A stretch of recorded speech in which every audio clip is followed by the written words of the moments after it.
大家唔好以為我而家身處喺一個住宅嘅 lift lobby 啊嚇，其實我係喺一個3100幾尺嘅5房複式大宅入邊嘅。咁呢個5房複式大宅嘅時候呢，佢樓上呢就有4個套房啦，樓下就係客飯廳同埋最後一個套房。呢個套房呢，發展商將佢做咗一個書房嘅設計啦。如果你屋企多人嘅，有老人家嘅，咁呢間房就非常之合適啦，唔使行樓梯。睇睇呢個客飯廳啦。客飯廳呢，其實係都幾有氣派啦，一個雙門咁樣分隔出嚟。我嚟到呢個客廳嘅位置啦，佢係一個兩邊通嘅單位啦。咁中間呢，發展商係為咗俾大家感覺個空間大少少，但係又想有啲 partition 喎，咁分開咗客廳同飯廳。咁你見到呢度其實都放咗一張10幾人嘅大梳化啦，圍住睇戲啊、睇電視都得啦。咁另外一邊飯廳其實放咗張咁大嘅台之餘呢，嗰邊仲放咗張梳化喺路遠，然之後呢度仲有咁大個空間，跟住一個超級大嘅賭台嘅設計，都係一個好標準嘅配置啦。呢度有個紅酒櫃啦、微波爐、焗爐、咖啡機，同埋呢個非常之有氣派嘅雙門雪櫃、冰箱，全部都係 Gaggenau 嘅配置。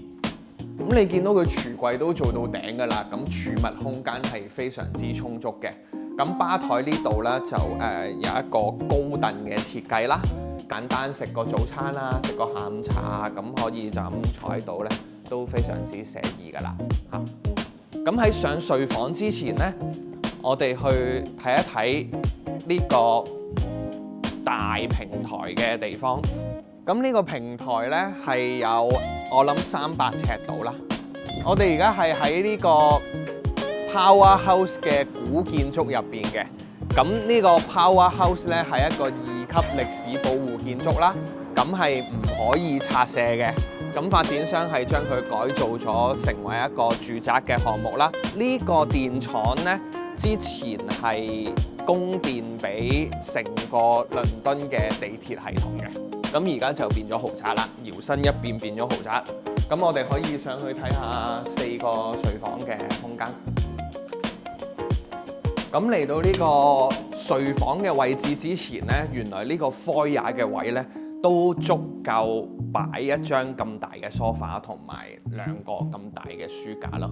咁變咗就係你平時喺屋企同啲屋企人傾下偈啊，呢度都係一個幾溫馨嘅小地方啦。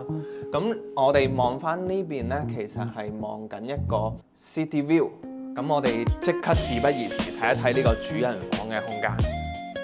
主人房嘅空間呢，睡眠區係做咗3邊落床啦，前面都仲放咗張梳化嘅。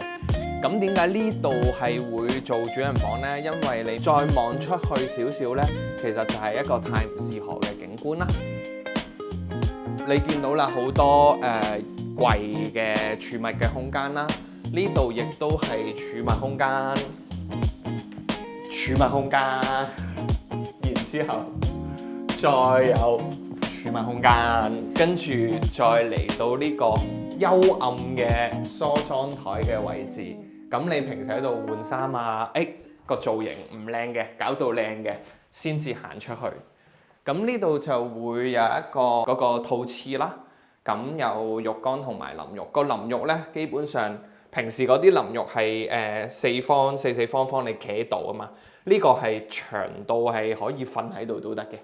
OK， 同埋呢個雙洗手盤嘅設計。咁先生太太一人用一個，唔使爭。好。咁過咗呢道門嘅位置呢，就係另外3個套房啦。咁我哋睇睇呢個 bedroom 2啦。咁都係有個衣櫃位、洗手間喺度。呢個空間呢，其實係足夠放雙人床，仲可以3邊落床嘅。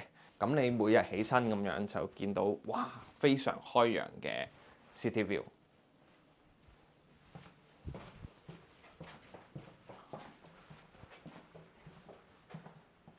再嚟到第二個睡房啦，亦都係一個幾 proper 嘅空間啦，我自己覺得。